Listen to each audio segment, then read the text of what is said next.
Selamat pagi Bapak, Ibu, dan saudara-saudari semua. Salam sejahtera bagi kita semua dan semoga selalu sehat walafiat walaupun kita semua sedang menghadapi dampak pandemik. Saya mohon maaf untuk selanjutnya saya ganti berbahasa Inggris, mohon dimaklumi. My name is Aldy. I am an academic from Swinburne University of Technology in Melbourne, in Australia. I have the privilege today to be invited by Bapak Aldy from Universitas Muhammadiyah Ponorogo to provide my views on using e-commerce to support the artisanal community of Batik Ciprat in Karangpatihan.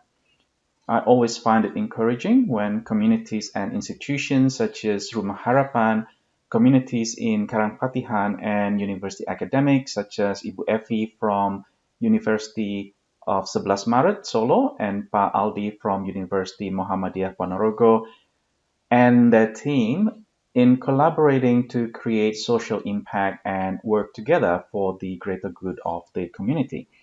Just a little bit of myself. And I am obviously working at Melbourne in Australia, and hence I can't be with you in Ponorogo or in Karangpatihan at the moment. And my area of expertise is mainly on big data and data analytics and big data management. I also specializes in cyber security and cyber risk management. And what is, I think, my passion for a very long time since I underwent my PhD is on digital innovation and social impact. And that includes things such as e-commerce, e-business, and how to use digital and the technology to foster social change. I have been very fortunate in the past several years in which I was the director of international for my faculty at Swinburne, and I get to travel quite extensively around the world. And what I normally do and what my passion is with regards to big data and data analytics is that I collect data as to how I've been, where I've been, places that I've visited, and then just basically plot them into a map. And this is just an example of the current situations that we're currently experiencing with regards to the pandemic. And obviously, Australia, we are quite lucky because we are somewhat isolated from some of this impact of COVID. But if you can see, this is just a very simple map of Melbourne. That's Melbourne City, basically. And the red spots are basically the movement that I've had in some times ago. So the intensity of the red area basically denotes the area that I've been to, that I have frequented. So you can kind of make a guess as to where I've been, what potentially what I would do. And as you can see, the Melbourne CBD, where I've done a lot of meetings, the Hawthorne campus of Swinburne, and also the other one would be somewhat home. And last year, when the pandemic hit, that's changed quite a lot. So I did another analysis in terms of my geolocations, in terms of my movement, and it's very obvious that my movement around the Melbourne city and Victoria as a state has diminished quite somewhat. And we can just straight away see the differences. The first one is basically the pre-pandemic. That's before the COVID hits on the shore of Australia. That would be somewhat February last year in 2020.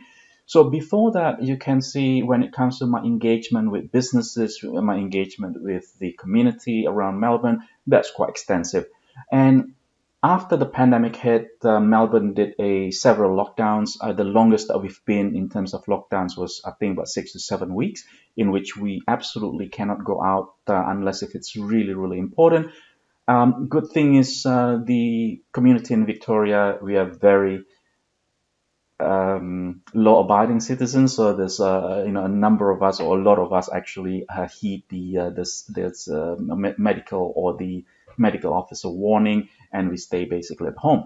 Now, as you can see, the red dots in the map after the pandemic hits somewhat diminished quite a lot to just kind of a couple of locations. And from a practical point of view, this is what we refer to as the Black Swan event. So Black Swan event is a massive event with really high impact. And it's not something that is easily predictable, so such as pandemic. And it has a lot of impact to businesses. Some of this chart, for example, this is a really interesting chart that I found to explain the differences or the impact of the Black Swan event pandemic in the US and also in Australia. This is the first one that I would like to use as an example. So this chart, for example, looking at two types. The blue line shows the increase or rapid increase of online businesses. So that's online activities by businesses who basically are not able to trade.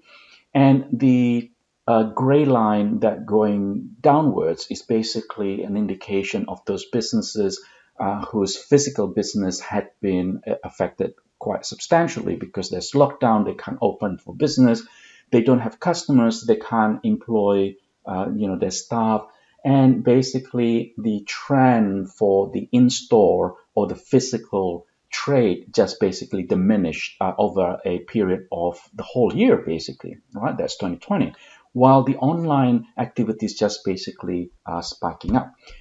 Another chart this is from the United States Census Bureau, so that's equivalent to our Australian Bureau of Statistics, and it shows a very clear picture of the e-commerce trend that is going up really rapidly in the event of the during the event of the pandemic. Yeah, so you can see, from a realistic and from logical point of view, because the businesses are not able to run as proper as normal, and community can't go out to purchase stuff, so the physical activity suddenly just almost stopped to a halt. And as you can imagine, the impact and the implications to physical businesses who doesn't have online capacity become severely disrupted. On the other hand, because people are staying home, they do have access to the internet. Suddenly they can't go out, they can't spend money. So what do? They then go to the internet, they use online shopping, and they start buying stuff online. And hence you can see why the trajectory of the online shopping suddenly increased by quite a lot.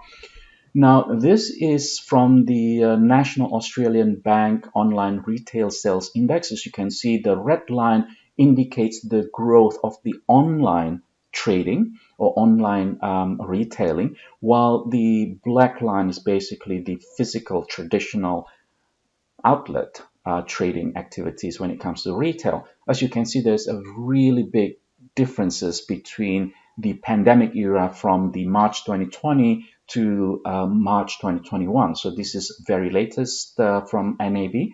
And as you can see, when it comes to the online activities, there's a lot of activities in terms of retail, in terms of transactions using the online media, while the physical and the traditional stores are basically not doing really well. The lessons that we learn from the era of COVID or from the era of the pandemic is that many organizations, many businesses are being affected very, very severely. And I'm pretty sure, in talking to Aldy, for example, the situation in Karang Patihan or in Java in general is also affected very severely, where there's a lot of businesses can't trade properly. A lot of would-be customers, tourists, they are afraid to go far or to go to places like Karang Patihan, for example. So there is a lot of negative impact in terms of tourism, in terms of people buying products. And hence, in the overall scheme of things, we have seen a lot of businesses here in Australia and in elsewhere in the US and in Europe, they pivoted. So they changed. They are basically, when and if they have digital capabilities, if they have e-commerce, if they have website or they have social media presence, we see the trends where they rely more on their existing digital capabilities. Many of the businesses who don't yet have the digital capabilities were forced to develop their digital capabilities very rapidly. It's a matter of choice whether or not they want to go into extinction and basically shut down their business because absolutely there's no income, or they must have some kind of e-commerce capability in order to trade online. And that's really, really important. We have observed that some businesses did not or could not transition into that digital capability for whatever reason. It could be that they don't have the know how, they don't believe that the pandemic will last this long. And we've seen a lot of closures of business, which is really unfortunate. For example, in my campus at Swinburne, we had probably over 15 commercial outlets. So that's cafes, that's grocery shop, and bookshops, and all of that. And I think since the beginning of the pandemic, we have seen all of these businesses are basically shut down because there's no students on campus. Staff are very restricted when it comes to their presence on campus. So there is no business for them. Some of them pivot, but some of them decided they can't do that for whatever reasons. And when we were back on campus, probably at the beginning of this year, we've seen a number of these businesses on campus basically out of business, right? So this picture here is just basically a picture of Melbourne last year, and this is a very common scenario. This is a very common scene up downtown in CBD, in the main business district.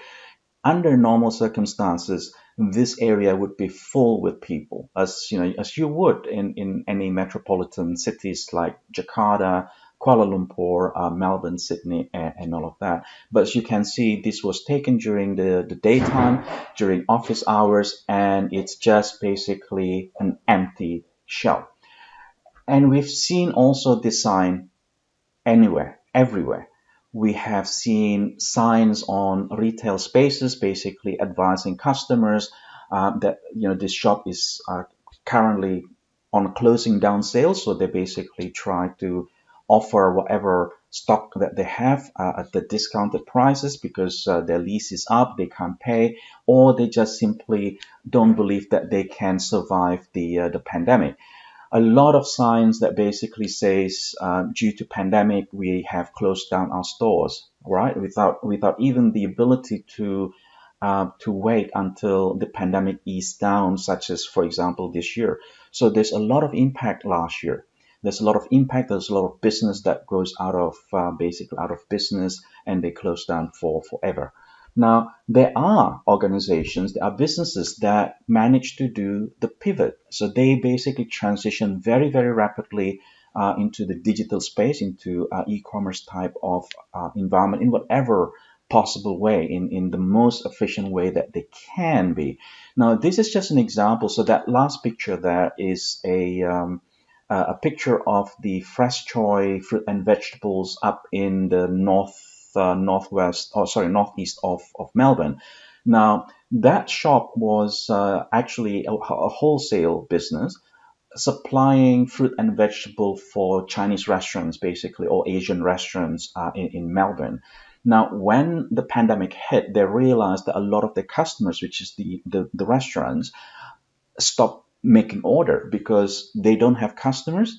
They don't need fresh fruit and vegetables, and hence they stop ordering. So the owner, which is Henry Yu, an immigrant from Hong Kong, and his wife, basically start thinking about what should we do. We have a lot of these fresh fruit and vegetables in stock, but there's no order whatsoever.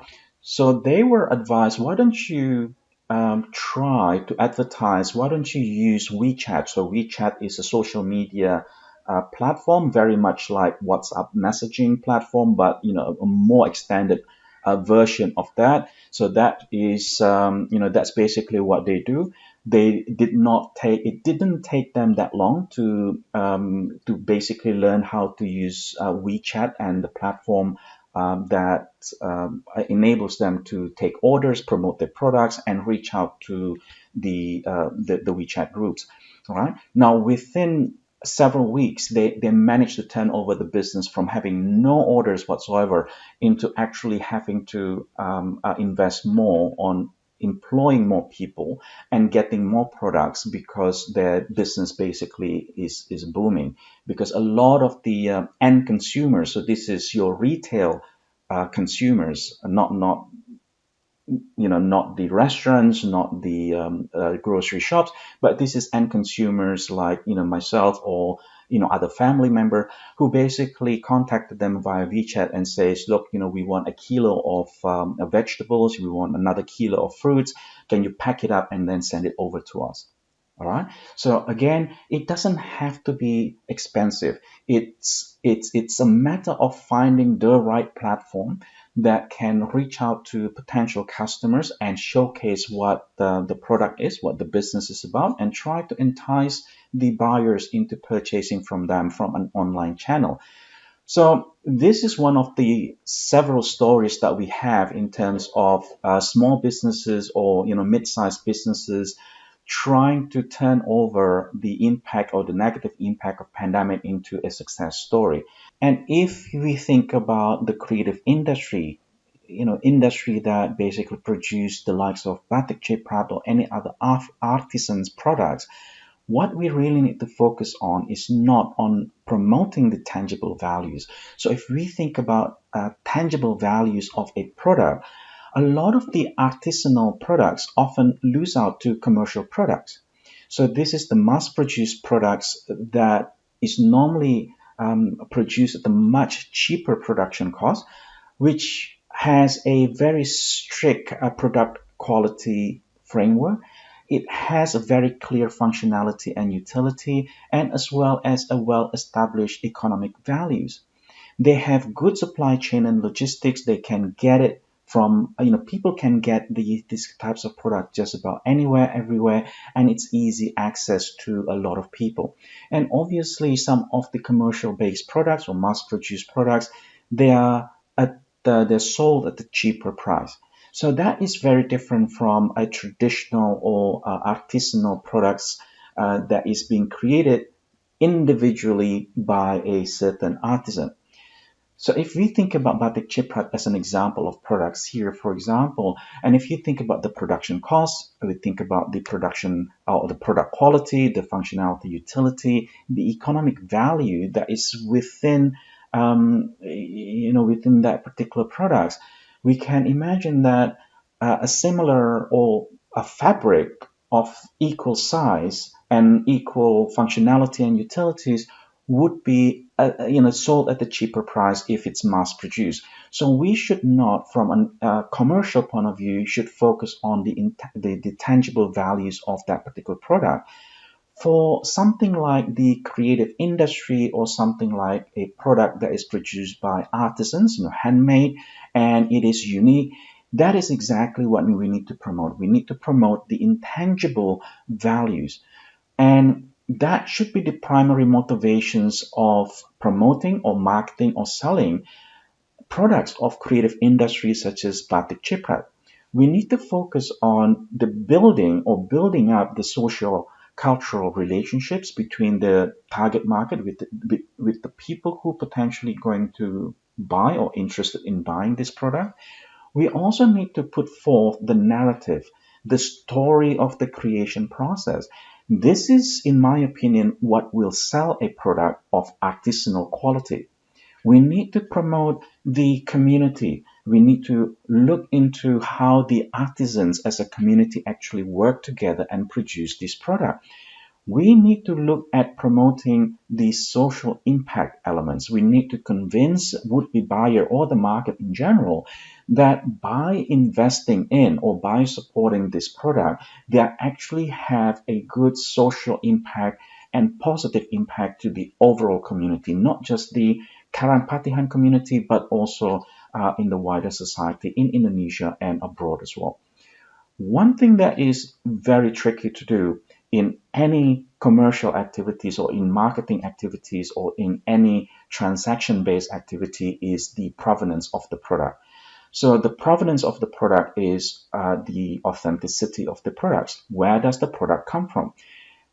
What we can do and what we should do in terms of promoting something like Batik Ciprat in this kind of environment is to be able to prove or to make sure that When somebody buy a batik Ciprat from the marketplace, wherever that is, they should be able to have the certainty and they should have the ability to be assured that what they buy is a product, a batik Ciprat from a certain area. The authenticity of where the product is being sourced is really, really important. It's part of the entire experience. It's part of the entire community aspects of these types of products. And hence, this is a problem with e-commerce in general. So e-commerce sites are predominantly product centric. So they're focusing on the product. They're focusing on a very simple explanation: what the product is, the dimension of the product, the color of the product, the type of the product, and also the pricing. It often lacks the elements of fostering the socio-cultural elements. They often lacks the ability to tell the story. And in my opinion, in this day and age, it's the story behind the products that entice people to buy. It's the story behind the creation of the products, the people who help create the products. That is basically what's going to sell. That is going to play into the decision-making activities in the mindset of a customer as to what kind of impact, what kind of support they provide when they actually purchase a product. Not everybody would want to buy the cheapest possible product. A lot of people actually have a lot of conscious decisions in terms of investing into the community, in terms of providing that impact socially and culturally to a local community somewhere. We've seen that trends. We've seen how companies who focus a lot on corporate social responsibility, who is into community building, for example, excel in the marketplace, in their reputation, in their branding. So e-commerce in that regards, a typical e-commerce in that regards, which is just a platform to buy and sell products, sometimes is quite lacking when it comes to promoting an artisanal and unique product such as Batik Ciprat. So we need to look at another possibility. We need to look at another outlet. And there has been a very distinct increase of popularity with regards to this concept of social commerce, of using social media to as an extension of e-commerce platform. So the marketing aspects, the engagement aspects, and also the sale aspects will be done predominantly in the social media space. So with social commerce, what we will have, or what we will invest in, is an active social media presence. And the social media is not focusing only on the products. We are going to focus on community. We are going to focus on the intangible aspects. We are going to focus on the story of the creation of the products. So it's not just a website. It's not just a transaction platform, but it is a platform, a very rich platform where we can foster electronic word of mouth. We entice people to like the page, we entice people to share the page, and we entice people to actually build their own community to support the creation or the artisan community that create the product, or in this case, the Batik Ciprat. It's really important to use the social media aspect to engage with the market, to engage with the customers, to show them that, hey, we still exist. The product is a byproduct. It's something that just happened to be, the end of the creation process. But look at what we've done. Look at what activities the volunteers, the artisans community, the villagers, and the people who support these activities, who support this entire social entrepreneurial activities are actually doing at the moment. So why don't you try to support us as well? Right? We can also then establish a repertoire, or we can establish a repository of provenance for the artisanal Batik Ciprat. So once we have a new product, we have a documentation as to who's making it, when was the creation of the product made, and what would be the characteristics. Maybe we can spin a story with regards to why a certain person or why a certain artisan creates such and such products, right? And more importantly, it's to establish a sense of belonging on behalf of the would-be buyer. We want the market to feel that they belong. They're part of the community. They are part of the support network that supports the Karampatihan village, the artisanal community.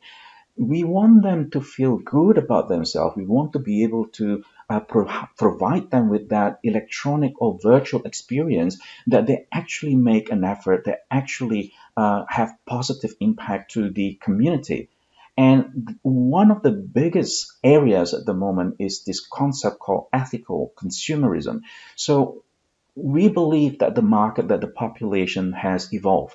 And not only that they are going to factor in things such as tangible aspects, such as what we referred to earlier, such as price, product, and quality, but they go beyond that. They look at their moral and ethical conscience and see within their mindset what can they do to make a difference in the community. What can they do to have a positive impact in the community? So that's what we are really targeting. And there's enough people of that sort with that kind of mindset out there that we can target, that we can engage with in order to achieve that sustainable threshold where we can safely say, if there's another pandemic, if there's another isolation, if there's any other black swan event, we would be able to have multiple channel of reaching out to these people. We already have a very loyal followers, and the financial aspect of it is obviously something that is a plus, but it should never be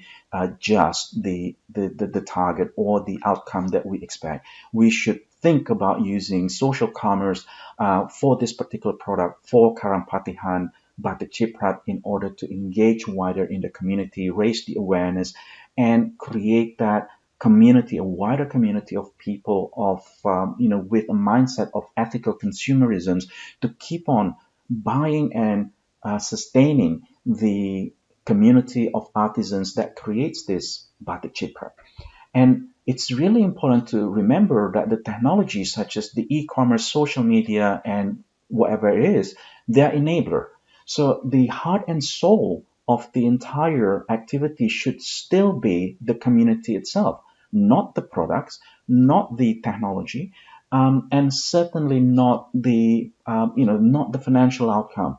The focus should always be on the community building, the artisans, the engagement of the public, the story of the Batik Ciprat, and the story of the community of artisans. I strongly believe that that is the one that we need to aim for. That's the one that is the way forward. And that is the one that eventually going to create a sustainable pattern of economic resilience for artisanal products such as, and creative industries such as Batik Ciprat or any other art crafts products out there. All right. And don't forget that from a marketing perspective, from a very pragmatic perspective, corporations in Indonesia is acutely aware of its obligations for corporate social responsibility.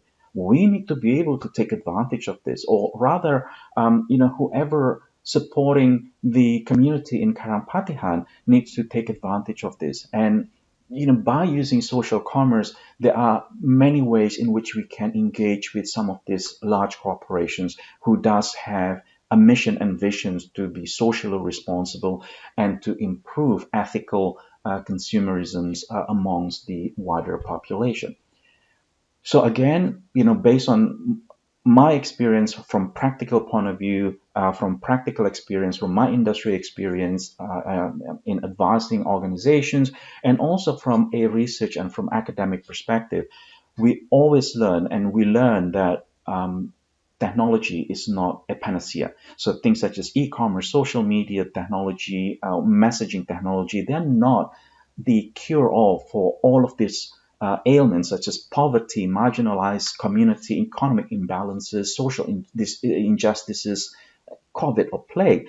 But it is in some, and in a lot of cases that we have observed in the past, I personally observed this in the past 20 years, they do have positive impact on sustainable operations of businesses or even marginalized community. We have experience in terms of supporting marginalized community in the rural area with regards to healthcare. One of my PhD students are currently doing that in Sri Lanka at the moment. We had some experience in terms of looking at the use of technology in managing risk or disaster management in remote areas.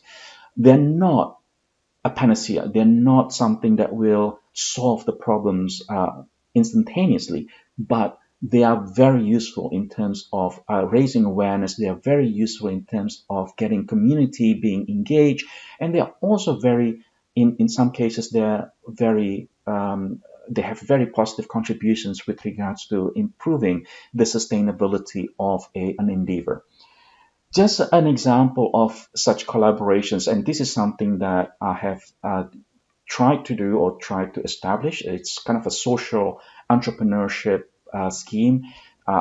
We are doing this with collaborations from Dr. Chuchup from the University of 11 Maret. So what we've done is we are in the process of setting up a social enterprise to help disadvantaged coffee farmers in Java. So if you think about tengkulak, if you're thinking about predatory practices amongst the local small community of farmers in Indonesia, our overall objective with this project is to develop a digital platform to educate the would-be consumers about the ethical considerations when purchasing coffee beans, for example. We also use the platform or intend to use the platform to disseminate good practice with regards to coffee trade, so farmers are less susceptible being conned by these predators. And we intend to use the platform to set up and establish the provenance of the coffee beans. So if somebody wants to buy coffee from the source, we would be able to provide tracking mechanisms that will show where the coffee beans or where that batch of coffee beans comes from which village, and from which farmer. We would create a narrative with regards to how the farmers or the local communities basically rear or plant the coffee plant, and how they process it to the point where the customers would be able to get the coffee beans to their drinks. All right, so we work together, we work remotely. So I led a team of students at Swinburne, and Chuchuk led a team of students from UNS, and we basically collaborate in creating a brand and also a product description and product strategy. Now, again, this is not something that is a panacea and a cure-all, and the project is currently being challenged by the very difficult conditions created by the pandemic, obviously, because we can't travel, and then we can't get the actual coffee bean or the actual products or the actual contact with the farmers due to difficulties in terms of logistics and with regards to the restrictions related to the pandemic. But and of course some of the stakeholders that we have gained an agreement from, such as the importer here somewhere in Sydney, had been unfortunately affected severely by COVID as well. So this is the kind of projects that utilizes the technology plus the understanding of the local community. It also appeals to those potential customers that has an ethical and kind of social impact considerations in their mindset. But again, it's not something that is a panacea. It's something that is experimental at best. But I truly believe that by collaborating, we would be able to actually have a much better outcome at the end of the day. So again, thank you so much for having me. That's just a very short spiel on the on my take on e-commerce and the role of e-commerce in promoting something like Batik Ciprat. But my take on this is basically, let's focus on social commerce rather than e-commerce, and start investing in telling the story of the process of the creation and the artisanal community rather than just the products. And I'm pretty sure by just going through some of the websites that the supporters of the village of Karampatihan, I am very convinced that a lot of you guys already have this in mind. And what we need to do, I think, is just to refocus and just making sure that we have a great development in moving forward. Thank you so much.